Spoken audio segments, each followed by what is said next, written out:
Buenas noches, hermanos. Vamos a continuar nuestra reflexión de la pasión de nuestro Señor. El viernes pasado veíamos nosotros todo el juicio que nuestro Señor tiene delante de Poncio Pilato.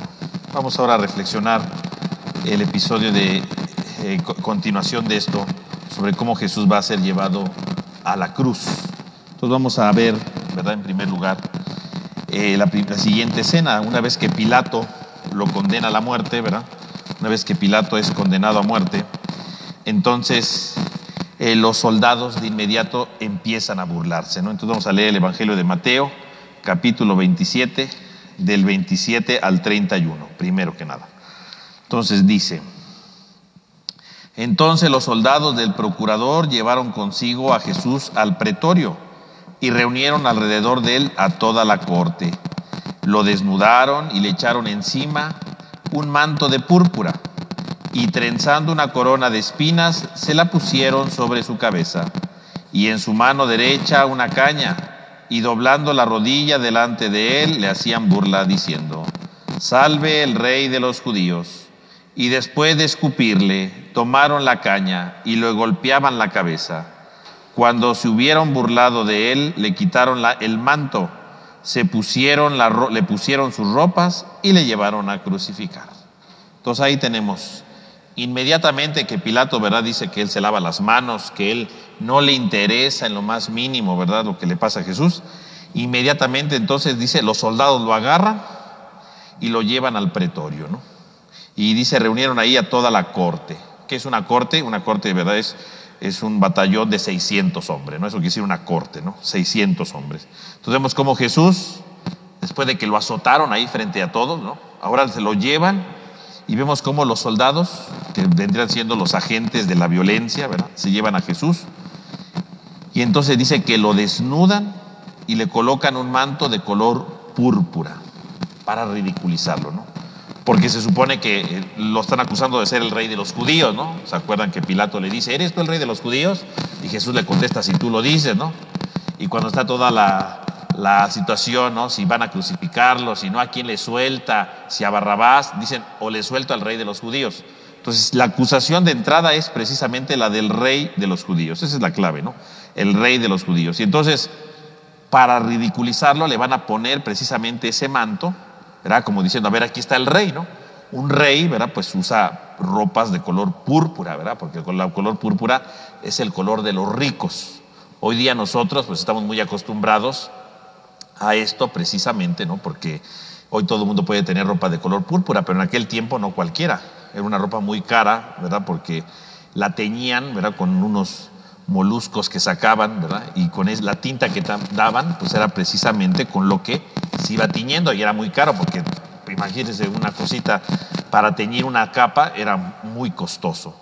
Entonces, de entrada es un color de los ricos, por eso agarran algo púrpura para ponérselo, ¿no?, para burlarse de él, para decir, a ver, aquí está el rey de los judíos, ¿no?, y empiezan a burlarse de él, ¿no? Y entonces lo visten por un lado de la color púrpura, ¿verdad?, y luego dice que le ponen una corona de espinas sobre su cabeza, ¿no? La corona de espinas, bueno, pues lo mismo, si quieren ridiculizarlo, bueno, entonces sacan en primer lugar el color púrpura, ahí está el color púrpura, y luego le ponen una corona, pero obviamente no le van a poner una corona buena, ¿no?, sino que agarran ahí un montón de espinas, ¿no?, las van trenzando para ponérselas en la cabeza y entonces ridiculizarlo, ¿no? Es la ridiculizar a Jesús, ¿no? Decir, a ver, tú eres el rey de los judíos, te vamos a vestir como si fuera rey, ¿no? Te vamos a vestir como si de verdad pareciera rey, ¿no? Y entonces vemos aquí cómo van juntando todo, ¿no? La púrpura, ¿verdad?, la corona, ¿no? Y luego dice que todos empezaron a arrodillarse delante de él, diciéndole, salve el rey de los judíos, ¿no? Todo el mundo se empieza a burlar de él. Quiere decir que entonces ellos empiezan a burlarse de él, reconociéndolo como un rey falso, ¿no? Tiene púrpura, claro, pero una corona de espinas, y por lo tanto es un signo de total burla, ¿no? Esto es lo importante aquí, ¿no? Ciertamente estas burlas son paradójicas, porque por un lado están burlando de Jesús, pero por otro lado, en el fondo, muy en el fondo, pues tienen razón, ¿no? Ese que está ahí sí es un rey, ¿no? Pero no es el rey de este mundo, no es un rey, ¿verdad?, como el de este mundo, con grandes lujos, con gran poder, ¿verdad?, como lo de este mundo, como Pilato, por ejemplo, o Herodes, sino este rey de este mundo es muy pequeño, ¿verdad? El rey de este mundo es muy frágil, porque su corona es de espinas, llena de dolor, porque sus vestiduras sí es púrpura, pero es solamente una capa, y además está desnudo, porque recordemos que lo desnudaron, ¿no? Se queda sin nada, se queda totalmente desprotegido, perdiendo toda su identidad, porque estar desnudo es perder su dignidad, ¿no? Es perder su dignidad. Recordemos cuando Adán y Eva pecan, ¿no? Se dan cuenta que estaban desnudos, entonces quiere decir que habían perdido su dignidad, que estaban totalmente desprotegidos. Ahora Jesús lo desnuda en señal de esto, ¿no? Está totalmente desprotegido, está totalmente desolado, está totalmente abandonado, no está con ellos, ¿no? Ahí está totalmente desolado, totalmente abandonado, totalmente dejado al lado, ¿no? Ahí está el Señor, totalmente desolado. Ahí está el Señor totalmente arrumbado, ¿verdad? No tiene ningún sentido, no tiene ningún valor. Ahí está el Señor, totalmente abandonado. Y justamente en ese momento, ¿verdad? Empiezan a burlarse de él. Por un lado es burla, pero también tendríamos que verlo a los ojos de la fe y decir, bueno, es que en verdad ese es el verdadero reinado de Cristo. El reinado de Cristo no es el de los poderosos, es este. Y el que quiera ser rey junto a Jesús, pues tendría que tener una corona de espinas, ¿no? Y el que quiera ser un rey como Jesús, pues tendría que estar desnudo. Es decir, sin privilegios, sin poderíos, estar desnudo, sin nada. Ese sería el verdadero reinado. O sea que por un lado sí es el signo de la burla que están haciendo esos soldados, pero indirectamente están demostrando en qué consiste realmente el reinado de Jesús. El que quiera pertenecer al reinado de Jesús tendrá que ser así, desnudarse. ¿De qué cosa tendríamos que desnudarnos nosotros en esta Semana Santa para identificarnos con este rey? ¿De qué tendríamos que desnudarnos? Porque a lo mejor estamos revestidos de nuestra soberbia, a lo mejor estamos revestidos de nuestras envidias, a lo mejor estamos revestidos de nuestros corajes, a lo mejor estamos revestidos de tantas cosas negativas. Y a lo mejor tendríamos que quitarnos esas vestiduras de odio, de soberbia, de ser engreídos y empezar a revestirnos de Cristo. Desnudarnos de eso y confiar en el amor. El amor es desprotección, ¿no? Porque estar desnudo, ¿qué significa? Cuando alguien está desnudo, está desprotegido, ¿no? Alguien que si alguien ahorita estuviera desnudo diría, ¿y ahora qué hago, verdad? ¿Cómo me cubro, verdad? Se siente desprotegido. Y justamente el amor es eso. El amor me desprotege. El que se decide amar queda totalmente desprotegido. El que opta por el amor queda totalmente desprotegido. No hay nada, ¿eh? Nadie puede decir, bueno, es que yo sí voy a optar por el amor, ¿verdad? Y entonces voy a sentirme muy protegido. No, no. El que opta por el amor automáticamente se siente desprotegido. Siempre, siempre. El que opta por el amor se siente desprotegido. Porque el que opta por el amor le pueden ver la cara, porque ama. El que opta por el amor lo pueden engañar, porque ama. El que opta por el amor lo pueden lastimar, porque eso es el amor. El amor es abrirse a los demás sin límite, ¿no? El amor es abrirse totalmente al otro y confiar totalmente en el otro. Ese es el amor. El amor es sentirse totalmente desprotegido. Desnudarse significaría entonces confiar en el amor y quitar mis protecciones absurdas, ¿verdad? De envidias y de soberbias y de sentirme el mejor y todo lo que ustedes quieran. El verdadero amor desnuda. El verdadero amor me deja indefenso, pero el verdadero amor me transforma. Como Cristo transformó al mundo amando. Ahí está, ese es el criterio del reino. No hay otro criterio del reino más que este. Y el que quiera vivir como el reino de Dios, ahí tienen al rey, con una corona de espinas, con un manto púrpura, desnudo. Ese es el reino. Y que inmediatamente después de que le hacen la burla de salve el rey de los judíos, inmediatamente dice, le empezaron a escupir, agarraron la caña y lo golpeaban en la cabeza. O sea, inmediatamente lo empiezan a maltratar, ¿no? Se empiezan a ensañar con Jesús de inmediato, ¿no? Ahí está. Después de eso, bueno, pues ya le quitan todo, ¿verdad? Lo vuelven a vestir como estaba y vámonos a la cruz, ¿no? Vamos a la cruz. Fíjese cómo entonces el Señor nos invita precisamente a eso, ¿no? A reconocer, ¿verdad? Que finalmente ese es el reinado que tenemos que tener. No es el reinado de los lujos, ¿eh? Es el reinado de la sencillez y de la entrega por los demás. Y entonces sí, empieza el Calvario hacia la cruz, ¿no? Empieza su Vía Crucis. Entonces, si seguimos leyendo la pasión, lo podemos ver, ¿no? En el versículo 32 al 38. Dice, al salir encontraron a un hombre de Cirene llamado Simón y le obligaron a llevar su cruz. Llegados a un lugar llamado Gólgota, es decir, la calavera, le dieron a beber vino mezclado con hiel, pero él, después de probarlo, no quiso beberlo. Una vez que le crucificaron, se repartieron sus vestidos echando suertes y se quedaron sentados allí para custodiarlo. Sobre su cabeza pusieron por escrito la causa de su condena: este es Jesús, el Rey de los judíos. Y al mismo tiempo que a él crucificaron a dos salteadores, uno a su derecha y otro a su izquierda. Entonces ahí tenemos, ¿no? Jesús va camino a la cruz y en ese camino, ¿verdad? Dice que en primer lugar que obligaron a un hombre llamado Simón de Cirene, ¿no? Ahí lo obligan.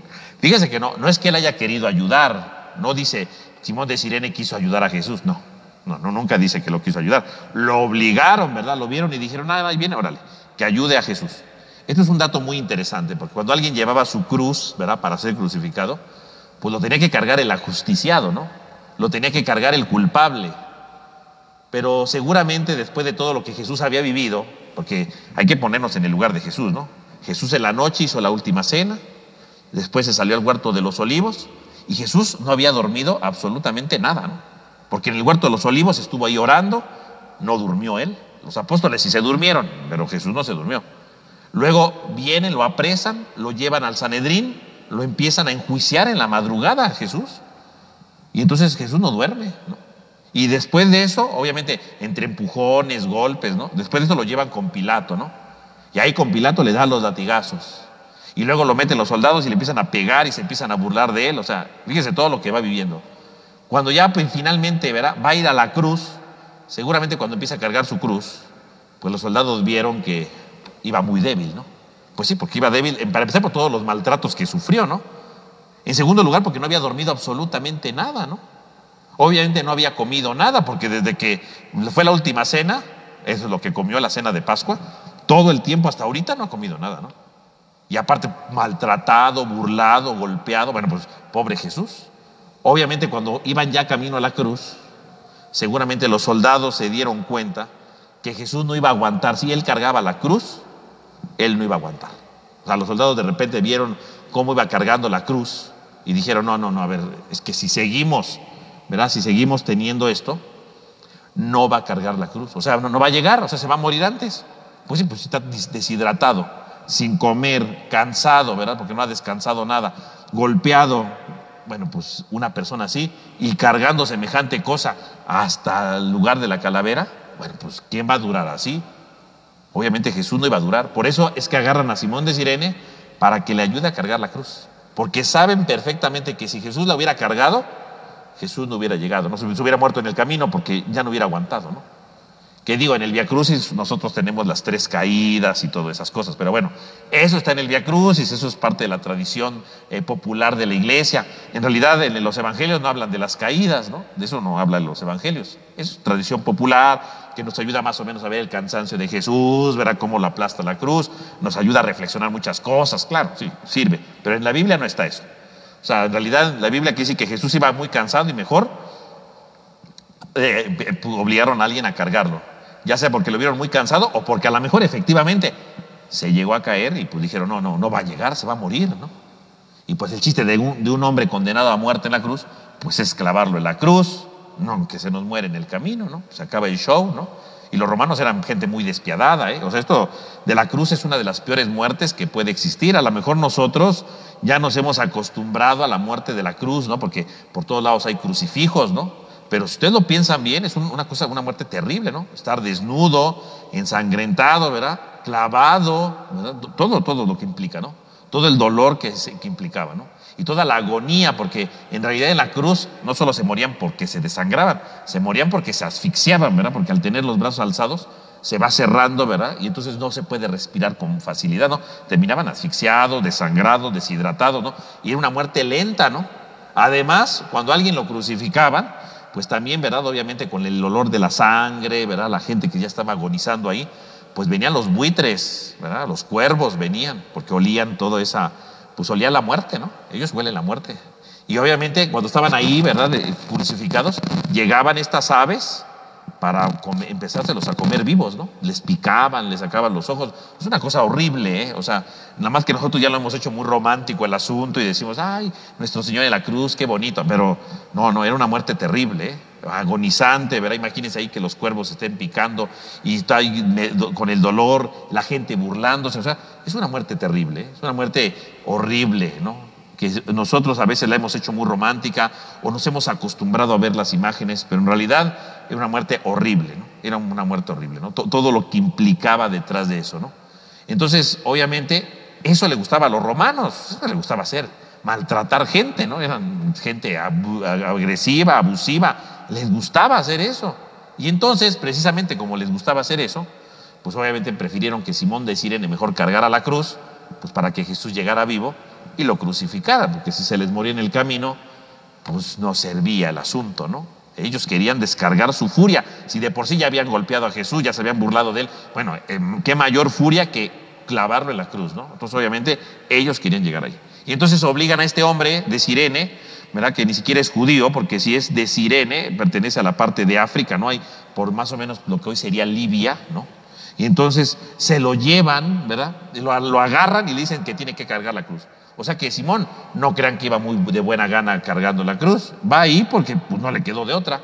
Pues ya me obligaron, ¿ahora qué hago? Pues ni modo, a darle, ¿no? A ponerse, ¿no? Y empezar a dar las cosas, ¿no? Y ahí comienza, ¿no? Vemos allá a Simón de Cirene llevando precisamente esta cruz. Ahora bien, si bien es obligado Simón de Cirene, pues su imagen es muy interesante porque ha servido dentro de la historia de la iglesia. Por un lado, ya desde el capítulo 16, San Mateo ya había dicho, ¿no? El que quiera seguirme, que tome su cruz, que renuncie a sí mismo y que me siga.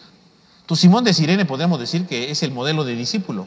El que está cargando la cruz, aunque fue obligado, pero finalmente se convierte en modelo de discípulo. Ese es el verdadero discípulo, porque los otros 11 apóstoles pues estaban escondidos, asustados.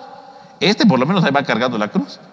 Por lo tanto, aquí sí que Simón de Cirene se convierte en el ejemplo de todo el que quiera ser discípulo, tendrá que cargar la cruz como Cristo, ¿no? Y ahí está todo, ¿no? Y curiosamente Pedro, ¿no? Que era el que había dicho, yo no te voy a negar, ¿cómo crees que te...?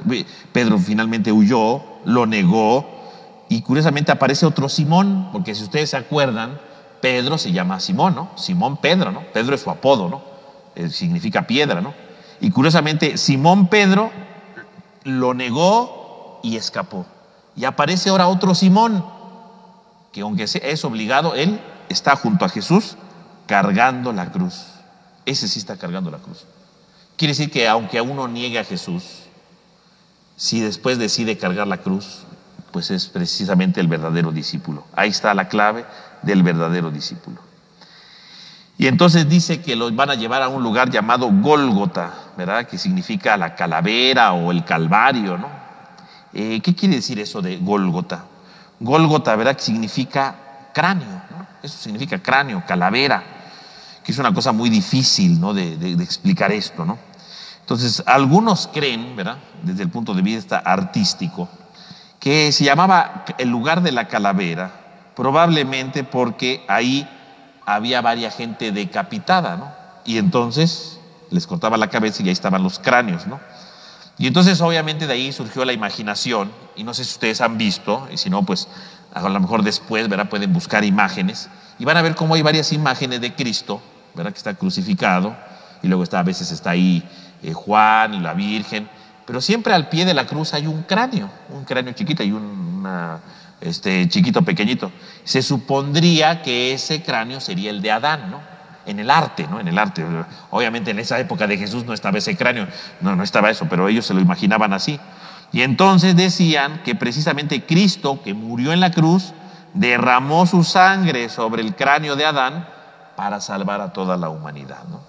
Y por eso es que a veces en los ¿cómo se llama? En los cuadros, en las pinturas donde aparece Jesús, ¿verdad? Crucificado, hay siempre una calavera abajo, era un cráneo.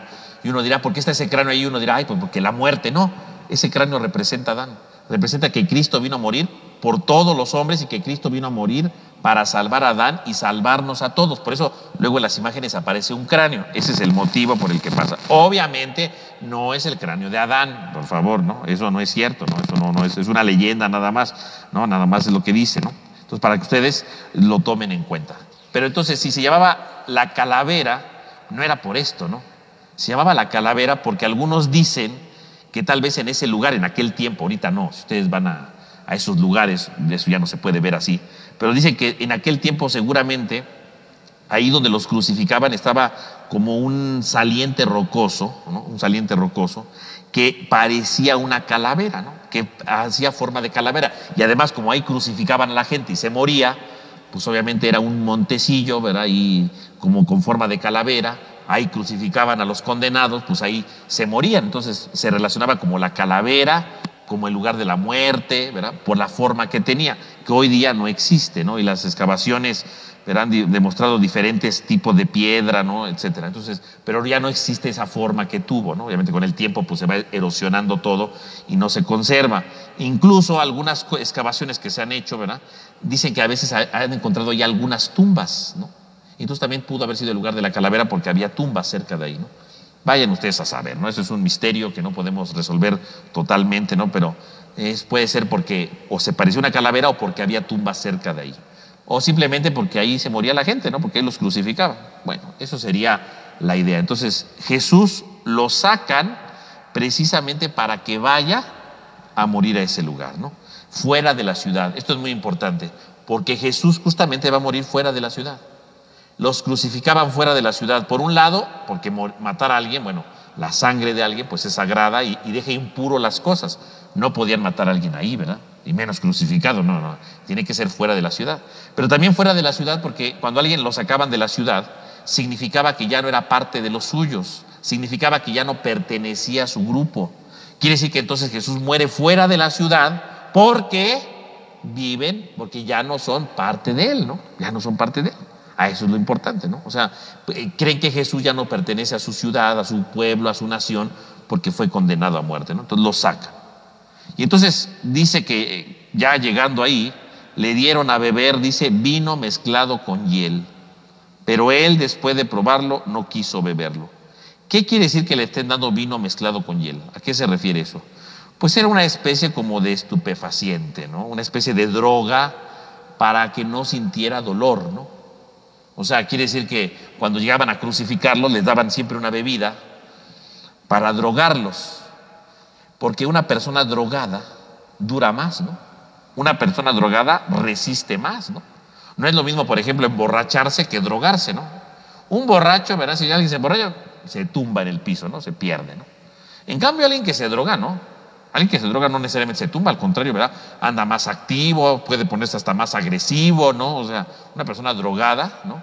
Y es alguien que tiene ciertas capacidades para aguantar más. Un drogado dura más, ¿no? Un drogado resiste más cosas, ¿no? Un drogado puede ir a pelearse, puede seguir peleando si sigue caminando, porque la misma droga lo capacita para aguantar cierto dolor, ¿no? Claro, cuando se le acaba el efecto, te queda hecho pomada, pero en ese momento alguien drogado aguanta. Entonces muchas veces drogaban a los que crucificaban, supuestamente para que sintieran menos dolor, pero no era para eso. Los drogaban para que aguantaran más en la cruz y el espectáculo, ¿verdad?, tan grotesco durara más tiempo, ¿no? Porque obviamente como aguantaban más, resistían más, y aparte como se ponían, obviamente la gente que crucificaban era gente que no moría muy contenta, ¿verdad? Moría agresiva, maldecían, decían cosas. Entonces era un espectáculo, ¿verdad? Ver cómo maldecían, ver cómo se retorcían ahí, aguantaban más. Entonces, por eso los drogaban.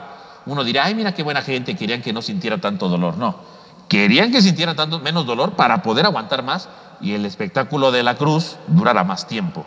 Sin embargo, dice que Jesús no aceptó beberlo. Jesús no acepta beber eso. Quiere decir que Jesús quiere precisamente aceptar su muerte, pero de manera consciente, ¿no? De manera lúcida. No quiere que lo droguen, no tanto porque aguante más o no, sino porque él quiere ser consciente de lo que está viviendo. Si te drogan, ya no eres consciente de lo que vives, ¿no? Si te drogas, ya no eres consciente de descubrir el valor de las cosas, ¿no? Entonces, el drogarlo, ¿verdad?, significaba que durara más, pero perdía la conciencia. Jesús dice, no, yo no quiero nada. Si voy a morir, voy a aceptar bien el dolor. No importa cómo me duela, pero yo voy a ser consciente siempre de mi muerte. Y entonces ahí, ¿verdad?, empiezan van a clavarlo ahí. Dice, una vez que lo crucificaron, ¿no?, ya una vez que le ponen los clavos, suben ahí, ¿verdad?, para que él esté pendiendo de la cruz, dice, se repartieron sus vestidos echando suertes, y se quedaron sentados allí para custodiarlo. Entonces obviamente le quitan los vestidos, porque obviamente lo crucificaron desnudo, ¿verdad? Lo crucificaron desnudo. No, digo, nosotros siempre, ¿verdad? Por pudor, ¿verdad? Y la imagen siempre está ahí, ¿verdad? No lo ponemos desnudo, pero en realidad a Jesús lo desnudaron, ¿verdad? Y ahí lo pusieron. El chiste era que se burlaran de él, ¿no? Entonces lo desnudan, lo ponen ahí, ¿no? Y entonces dice que se juegan sus vestidos a la suerte, ¿no? Y eso pues era una práctica normal, porque alguien que se moría en la cruz, pues uno, no tenía ningún derecho, y dos, pues todas las vestiduras eran de los soldados, ¿no? Entonces se empiezan a jugarse a la suerte las vestiduras, precisamente para sacar alguna cosa, ¿no? Algo importante, ¿no? Y empiezan ahí a jugarse esto. Y esta de las vestiduras nos puede recordar, por ejemplo, el Salmo 22, 19, ¿no? Salmo 22, que dice: se reparten entre sí mi ropa y se sortean mi túnica, ¿no? Quiere decir que la desnudez de Jesús en la cruz, claro, es algo histórico, ¿verdad? Así fue la crucifixión, lo desnudaron. Pero también la desnudez quiere decir que Jesús se identifica con lo que dice el Salmo 22. Se me quitaron mis ropas, ¿verdad? Se juegan a la suerte mi túnica. Ahí está, ¿no? Es Jesús que viene a entregarse totalmente y que cumple las profecías del siervo sufriente, porque el Salmo 22 es de un hombre que le duele, ¿no? Es un hombre que sufre profundamente, ¿no? Este salmo describe el dolor extremo o el sufrimiento extremo de un hombre a mano de sus enemigos. Y este versículo, el versículo 19, 22, 19, dice del salmo que le quitan la túnica, que le quitan la ropa. ¿Qué representa las ropas en la Biblia? La ropa representa su fuerza, su espíritu, ¿no? Su fuerza, su espíritu, o sea, quiere decir que le quitan sus fuerzas, ¿no? Quieren quitarle todo. Y curiosamente, uno diría, bueno, ya le quitaron, ¿no? Se lo quitan para que quede en manos de todos. Porque Jesús muere para todos, para darse a los demás, para entregarse a los demás, ¿no? Y ahí está Jesús entonces entregándose totalmente, dándose totalmente en favor de los demás, ¿no? Ahí está.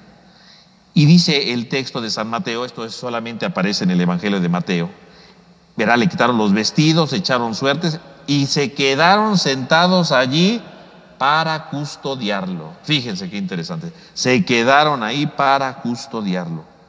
¿Qué significa que se queden a custodiarlo? ¿Qué van a custodiar? Pues si está muriéndose Jesús. Uno, pudieron ser que se quedaron para cuidar el orden, ¿no? Porque a lo mejor se hacía ahí alguna revuelta con la gente, ¿no? O los querían bajar o algo. Bueno, están ahí custodiando. Pero aquí es muy interesante el tema de la custodia. Porque si ustedes siguen leyendo el Evangelio de San Mateo, ¿verdad? En el capítulo 28, cuando Jesús resucita, ¿verdad? Dice que baja el ángel, se sienta sobre la piedra y los custodios tienen miedo, ¿no?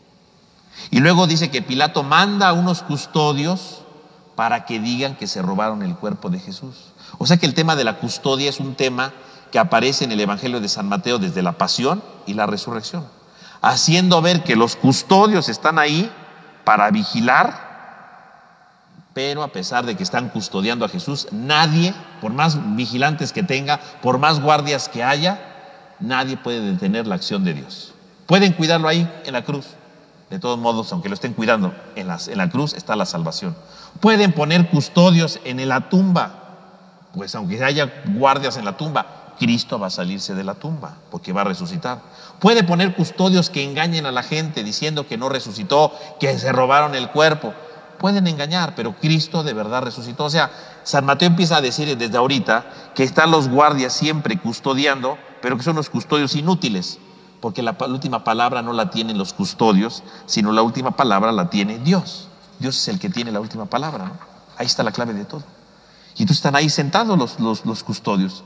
Y al final de cuentas, nadie detendrá la acción de Dios. Podrán cuidar la cruz, podrán cuidar la tumba, podrán cuidar lo que quieran. La última palabra la tiene Dios. Ahí está. Y dice, sobre su cabeza pusieron por escrito la causa de la condena: Jesús, el Rey de los judíos. Y entonces ahí tenemos la inscripción, ¿no? La causa de la condena, ¿no? El Rey de los judíos, que como habíamos dicho, pues es un título de acusación, ¿verdad? Como de revoltoso, ¿no? De alguien sedicioso, ¿no? Que quiere armar una revolución, ¿no? Esa es la idea. Pero curiosamente dice el texto, ¿no? Este es Jesús. Este es Jesús. Y si ustedes recuerdan, ¿verdad? Ustedes buscan en su evangelio, ¿verdad? Ustedes pueden leer después su evangelio. ¿verdad? En el capítulo 3, por ejemplo, en el bautizo, cuando Jesús sale del agua, ¿qué dice? Este es mi hijo, ¿no? O en la transfiguración, este es mi hijo. Y ahorita en la cruz, este es Jesús. Quiere decir que el bautizo, la transfiguración y la cruz están relacionados, porque la cruz es el triunfo de Jesús. Entonces usa las mismas palabras, este es, para decir, así como fue presentado por el Padre, ahora en la cruz también es presentado Jesús como triunfador, aunque esté en la cruz, porque la cruz es el triunfo sobre el mundo. Y entonces dice, ¿verdad? Finalmente dice, al mismo tiempo que a él lo crucificaron, pusieron a otros 2 bandidos, uno a su derecha y otro a su izquierda. Aparecen ahí 2 bandidos. ¿Y qué quiere decir bandido? Porque a veces cuando entendemos bandido, ladrón, nos imaginamos algún ladrón que se roba alguna cosa. No, no son ladrones que se roben cosas. La palabra aquí, bandido, no se refiere a gente que robe cosas, ¿no? Porque a veces nos imaginamos así, no. Se refiere más bien a una especie como de guerrillero o como una especie de activista político. A eso se refiere. O sea, estos que están crucificados junto a Jesús, no son ladrones, es que lo agarraron robándose unos chicles, no son de esos ladrones. Estos que están ahí al lado les llaman ladrones, bueno, así se traduce, pero se refiere a gente que ha sido un activista político, ¿no? Que de alguna manera son rebeldes contra el imperio romano. Son rebeldes. O sea, los que están al lado de Jesús representan entonces gente que ha sido rebelde, gente que se ha levantado contra Jesús, contra el imperio romano, gente que está en contra del imperio, que han sido rebeldes, que a lo mejor han hecho algún movimiento agresivo contra el imperio romano. Esos son los ladrones de los que habla, ¿eh? No son gente que robe cosas, ¿no? Porque hay gente que dice, se robaron cosas. No. Son guerrilleros, vaya, son guerrilleros, es eso, ¿no? Y qué curioso que dice que uno lo pusieron a su derecha y otro a su izquierda. Qué curioso. ¿Por qué los evangelios se esfuerzan en decir uno a su derecha y otro a su izquierda? Porque ya el mismo evangelio de San Mateo lo había dicho antes, ¿no? Si ustedes leen el evangelio de San Mateo en el capítulo 20, ¿verdad? En el capítulo 20 justamente, ¿no? 20 dice: se le acercó entonces la madre de los hijos de Zebedeo con sus hijos, ¿no? Que es Santiago y Juan, y se postró para pedirle algo. Jesús le dijo: ¿qué quieres? Le dice ella: manda que estos 2 hijos míos se sienten uno a tu derecha y otro a tu izquierda en tu reino. Replicó Jesús: no saben lo que piden. ¿Podrán beber la copa que yo voy a beber? Ellos le dicen: sí, podemos. Les dice: pues beberán mi cáliz, pero eso de sentarse a mi derecha o a mi izquierda no es cosa mía el concederlo, sino para quien está preparado por mi Padre. Curiosamente, cuando los hijos de Zebedeo, la mamá de los hijos de Zebedeo en el Evangelio de Mateo pide que su hijo se siente a la derecha y a la izquierda, ¿en qué estaban pensando? Pues estaban pensando que Jesús iba a ser un rey poderoso, un líder político, ¿no? Y uno a la derecha y otro a la izquierda, pues eran los principales, ¿no? Eran los mejores lugares. Y curiosamente, el reino, pues no es como los políticos. El reino se manifiesta en la cruz. Y ahí en la cruz, ¿quién estaba a la derecha y a la izquierda? Pues ni Santiago ni Juan, ¿no? Ni ningún apóstol. El que estaba a la derecha y a la izquierda eran un par de bandidos, un par de guerrilleros, un par de revoltosos, y en pocas palabras, un par de miserables condenados a muerte. Ese es el que se sentó a su derecha y a la izquierda. No fue ni Zebedeo, los hijos de Zebedeo, ni fueron los apóstoles, que también les hubiera gustado esos lugares. No, ninguno de los 12. Porque en el fondo ninguno de los 12 estaba de acuerdo en el proyecto de Jesús, por eso se escaparon, ¿no? Quiere decir que a partir de ahora el reinado de Dios está en la cruz. ¿Y quién se puede sentar a la derecha y a la izquierda? 2 miserables nada más. Y el que quiera estar en el reino de Dios, pues tendrá que sentarse con Jesús como miserable, como crucificado, como maleante. Eso es lo que le espera. Entonces, si alguien dijera: yo quiero un lugar importantísimo en el reino de los cielos, bueno, pues ya sabe a dónde se va a sentar. A la derecha y a la izquierda significa la cruz. No hay otro lugar. Ni los apóstoles estaban ahí. Quiere decir que todos nosotros tendríamos que reflexionar hasta qué punto de verdad estaríamos aceptando el proyecto de Jesús en nuestra vida. Porque si tú quieres aceptar el proyecto de Jesús, tendrás que sentarte a la derecha y a la izquierda. Es decir, tendrás que aceptar la entrega, tendrás que aceptar el amor sin límites, y quedarás crucificado. No hay de otro. No hay asiento de lujo para los que están en esos tiempos, No hay asiento de lujo. El único asiento de lujo es una cruz. Acabarás crucificado, dando tu vida por los demás. Si estás disponible a dar la vida, si estás disponible a entregarte, si estás disponible a amar, si estás disponible a entregarlo todo, entonces sí, ahí estarás. Ahí estarás, ¿no? Esa es la clave de todo, ¿no? Y entonces, ¿verdad? Dice el texto de San Mateo, ¿no? Que ya estando en la cruz, ¿verdad? Ahí ya nos describió la escena de la cruz, ¿no? Dice de inmediato, ¿no? Los que pasaban por ahí le insultaban meneando la cabeza, diciéndole: tú que destruyes el santuario en 3 días y lo levantas, sálvate a ti mismo si eres el Hijo de Dios y baja de la cruz. Igualmente los sumos sacerdotes junto con los escribas y los ancianos se burlaban de él diciendo: a otro salvó y no puede salvarse a sí mismo. Rey de Israel, que baje ahora de la cruz y creeremos en él. Él ha puesto su confianza en Dios, que lo salve ahora, si de verdad le quiere, ya que dijo: soy hijo de Dios. De la misma manera lo injuriaban también los ladrones crucificados con él. Entonces ahí vemos la escena. ¿Cuáles son las reacciones delante de la cruz? ¿Cuáles son esas reacciones? Entonces tenemos 3 reacciones distintas, ¿no? Entonces fíjense bien, vamos a ver. Entonces tendríamos entonces la cruz de Jesús, ¿no? Aquí estaría Jesús, ¿no? Ahí tenemos a Jesús. Los 2 ladrones, ¿no? Ahí están al lado los 2 ladrones, imagínenselos ahí, ¿no? Están ahí los 2 ladrones. Ay Dios, bueno, ahí está. Los 2 ladrones, Jesús. Y entonces hay 3 grupos. El primer grupo dice los que pasaban, ¿no? El primer grupo son los que pasan. Los que pasan. El segundo grupo dice son las autoridades, ¿no? Los sumos sacerdotes, los escribas, ¿no? Son las autoridades. Son las autoridades, ¿no? Y el tercer grupo pues son los ladrones, ¿no? Los ladrones, ahí están, ¿no? 3 grupos. ¿Y qué hacen estos 3 grupos con Jesús? Lo desprecian, ¿no? Lo critican de inmediato, ¿no? Los 3 grupos. El primer grupo dice los que pasaban. ¿Quiénes son los que pasaban? Bueno, son la gente que está ahí curioseando y dice: ay, ya, un crucificado, vamos a verlo, ¿no?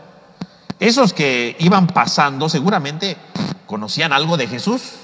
A lo mejor lo vieron alguna vez, a lo mejor lo escucharon, o por lo menos debieron haber escuchado algo de Jesús, porque Jesús era popular, ¿no? Recordemos que cuando Jesús empieza su ministerio, la gente lo sigue, su fama empieza a recorrer, ¿verdad? La gente lo busca. Obviamente en Jerusalén, que es la capital, todo el mundo habrá oído de Jesús. A lo mejor nunca lo vio en vivo, nunca lo oyó, a lo mejor sí. Además, Jesús había entrado a Jerusalén, ¿no? Lo celebrábamos ayer en Ramos, ¿no? Jesús había entrado a Jerusalén, ¿verdad? Lo habían recibido. O sea, la gente conocía algo de Jesús. Ya lo había visto, ya había escuchado algo de él. Conocía algo de Jesús. Bueno, pues ahora la gente, esa gente que alguna vez tal vez lo escuchó, por lo menos lo vio, o sabía algo de él, se acerca a la cruz, ¿no? Y ahora esta gente se maravilla de su triste final, ¿no? De su triste final, ¿no? Dice: los que pasaban ahí lo insultaban meneando la cabeza. Meneando la cabeza. ¿Qué quiere decir menear la cabeza? Menear la cabeza es así como diciendo: ay, qué bárbaro, ¿no? O sea, ¿cómo es posible, no? A eso se refiere menear la cabeza. Y esto ya lo encontramos nosotros en la Biblia. En el libro de Lamentaciones 2:15 dice: sobre ti baten palmas todos los transeúntes, te silban y menean la cabeza, ¿no? Y el libro de Lamentaciones hablando, ¿verdad? Del hombre, ¿verdad? Que está muriendo injustamente. O el Salmo 22 igual, ¿no? Todos los que me ven se burlan de mí, tuercen los labios y menean la cabeza. O sea, ese efecto de menear la cabeza no es que solamente esté en San Mateo, hace referencia a estos pasajes del justo que sufre. Menear la cabeza es así como diciendo: ay, qué absurdo, ¿no? Ay, qué tonto, qué ridículo, ¿no? Ay, mira en qué terminó. Eso significa menear la cabeza. No nada más significa que meneaba la cabeza porque así, no, estaba como burlándose, ¿no? Hasta dónde llegó, ¿no? Como diciendo: este que hablaba tanto, ¿no? Este que la multitud lo seguía, este que curó enfermos, en una cruz. Ay, puro cuento, ¿no? Puro cuento, ¿no? O sea, este no es valioso, ¿no? Este no es verdadero, ¿no? Eso significa mover la cabeza, ¿no? O sea, como diciendo, no lo podemos creer, ¿no? O sea, tanta cosa, tanto que se dijo, tanto que se esperaba y termina en una cruz. Ay, por favor, ¿no?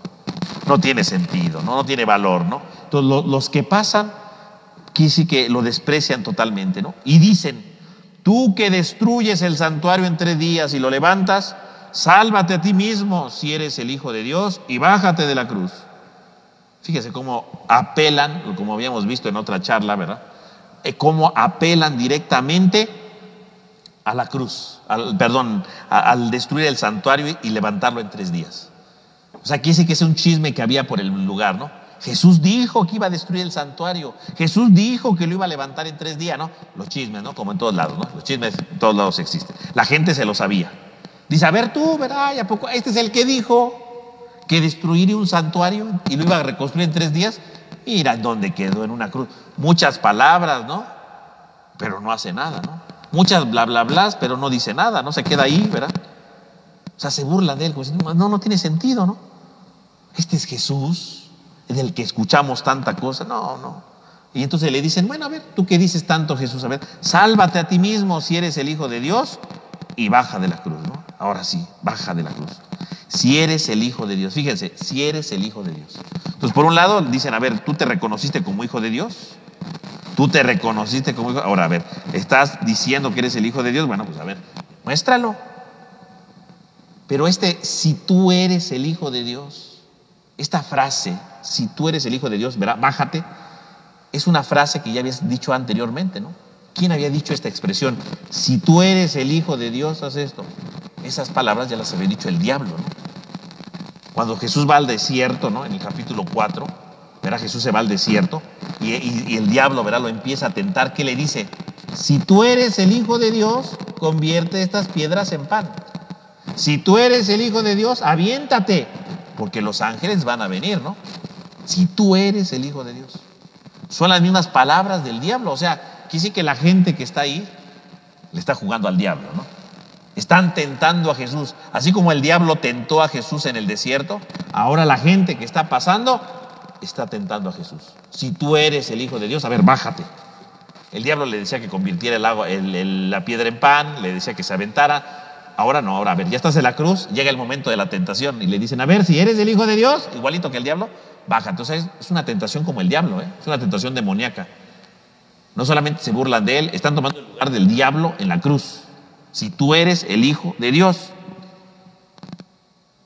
Y luego, ¿verdad? Dice, ¿verdad? Primero son los que pasaban por ahí. Luego las autoridades religiosas, ¿no? Los sumos sacerdotes, los escribas y los ancianos se burlaban diciendo, a otro salvó y no puede salvarse a sí mismo. A ver, Rey de Israel, que bajes ahora de la cruz y creeremos en él. ¿No? A ver, que baje de la cruz. Ahora son las autoridades. Y esto es algo más grave, ¿no? Porque son las autoridades, se supone que son la gente leída, ¿no? La gente instruida, la gente que sabe mucho, ¿no? Y curiosamente no descubrieron en Jesús que Jesús cumplía las escrituras. Se supone que Jesús, ¿verdad? Vino, ¿verdad? Y murió para cumplir las escrituras. ¿Quién eran los primeros que tendrían que haberse enterado de que Jesús era el Mesías? ¿Quiénes eran los primeros que tendrían que haber descubierto esto? Pues precisamente los escribas, ¿no? Los sacerdotes son la gente que está más cerca de Dios, ¿no? Pues esos no lo reconocen, ¿no? Ahí está, ¿no? No dice si estaban ahí o es su posición, pero finalmente está diciendo, estos teólogos, estos grandes conocedores, pues también están en la misma, ¿no? Empiezan a burlarse de Jesús. Dice, a ver, tú que sanabas a otros, que salvó a otros, ¿verdad? Y no puede salvarse a sí mismo. Fíjense qué curioso, porque están reconociendo que Jesús salvó a la gente. Los otros no, los otros dijeron, a ver, bájate si eres el Hijo de Dios. Ellos dicen, salvó a otros y no se pudo salvar a sí mismo. Salvó a otros. O sea, quiere decir que los sumos sacerdotes, ¿verdad? Los escribas, acaban de condenar a Jesús porque según era un charlatán, porque según decía, qué curioso. Y ahorita en la cruz, ya que está ahí colgado en la cruz, dice, salvó a otros. Están reconociendo ellos que Jesús sí salvó a la gente. Están reconociendo que Jesús sí hacía milagros. Están reconociéndolo. salvó a otros y no se puede salvar. Se están burlando de él, pero están reconociendo que sí lo salvó. Están reconociendo que Jesús sí tenía esa fuerza, que sí tenía ese poder, que sí tenía ese empuje. Lo están reconociendo. Pero a pesar de que lo reconocen, no quieren reconocer que es el Hijo de Dios. Qué curioso, ¿no? Son los que estudian y no descubren las profecías en Jesús. Qué curioso, son los que dicen que Jesús curó a la gente. Están reconociendo sus signos. Y qué curioso que, aunque lo reconocen como un Salvador, terminan burlándose y dicen no, porque obviamente no les convenía, ¿no?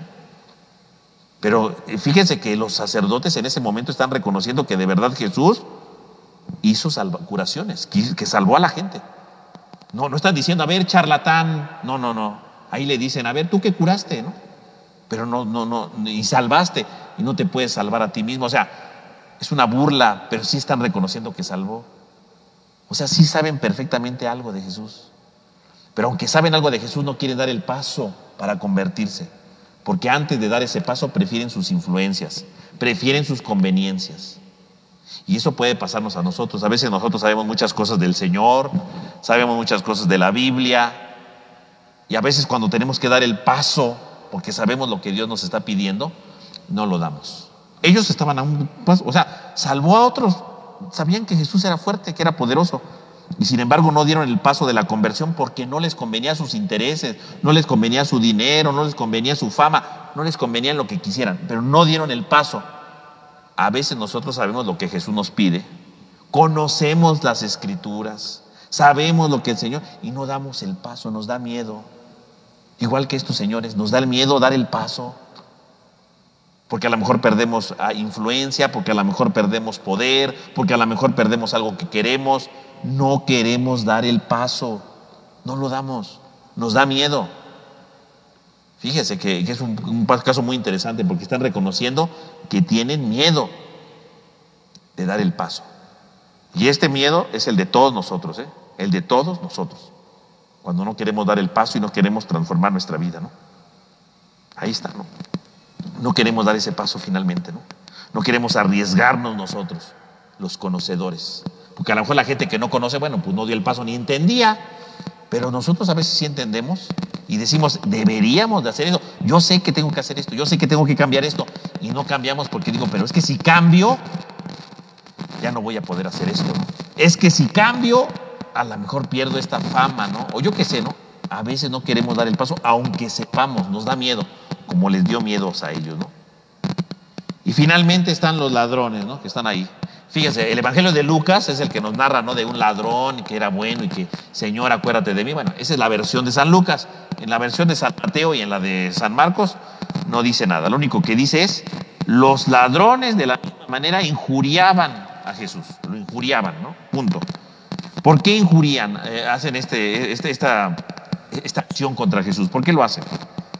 Los hombres de la calle, los que pasaban por ahí, pues se sienten como defraudados. Ay, ¿a poco este es Jesús? Ay, mira dónde terminó, ¿no?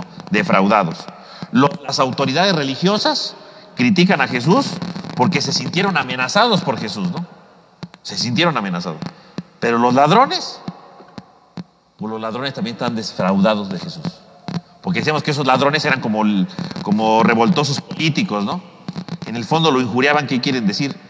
Tú hubieras podido ser algo políticamente y mira dónde estás, igual que nosotros, crucificado, igual que nosotros, destruido, ¿no? O sea, tanta fama, tanto que pudiste haber hecho políticamente y mira dónde quedaste, mira dónde terminaste, crucificado junto a nosotros. O sea, por eso dice que lo injuria, ¿no?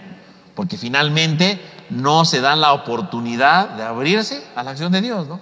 No se dan la oportunidad de descubrir su presencia, ¿no? Creían que Jesús era un líder político, creían que Jesús era un revolucionario, por eso lo injurian, ¿no? Finalmente por eso lo injurian a él, ¿no? O sea, son todos los niveles.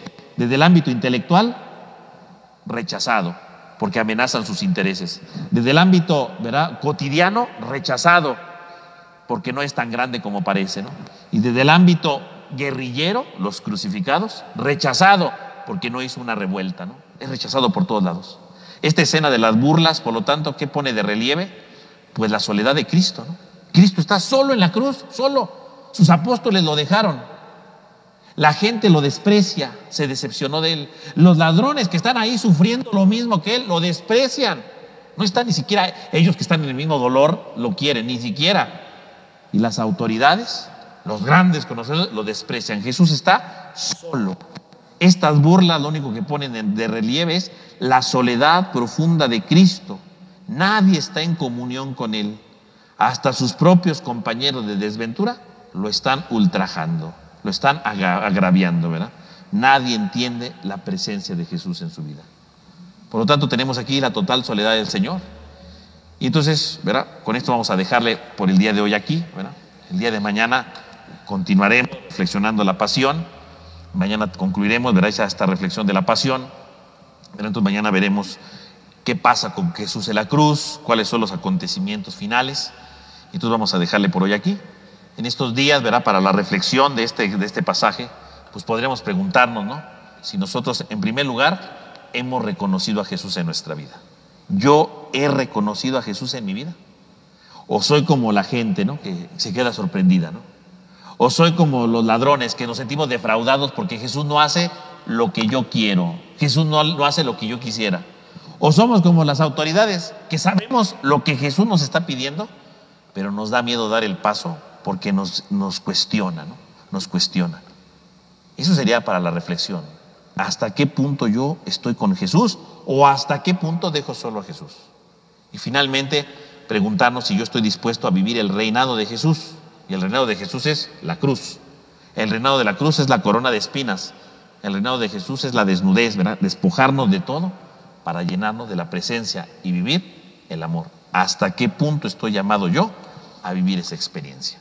Bueno, pues vamos a terminar con una oración. En el nombre del Padre, del Hijo, del Espíritu Santo. Amén. Te damos gracias, Señor, porque nos has reunido en este día. Te pedimos que en esta Semana Santa nos ayudes a seguir profundizando en tu misterio de amor a través de la cruz y la resurrección, para poder dar una respuesta a lo que tú nos pides y poder dar el testimonio que esperas de nosotros. Por Jesucristo nuestro Señor. Amén. En el nombre del Padre, del Hijo y del Espíritu Santo. Amén. Bueno, entonces aquí le dejamos por hoy. Nos vemos Dios mediante el día de mañana.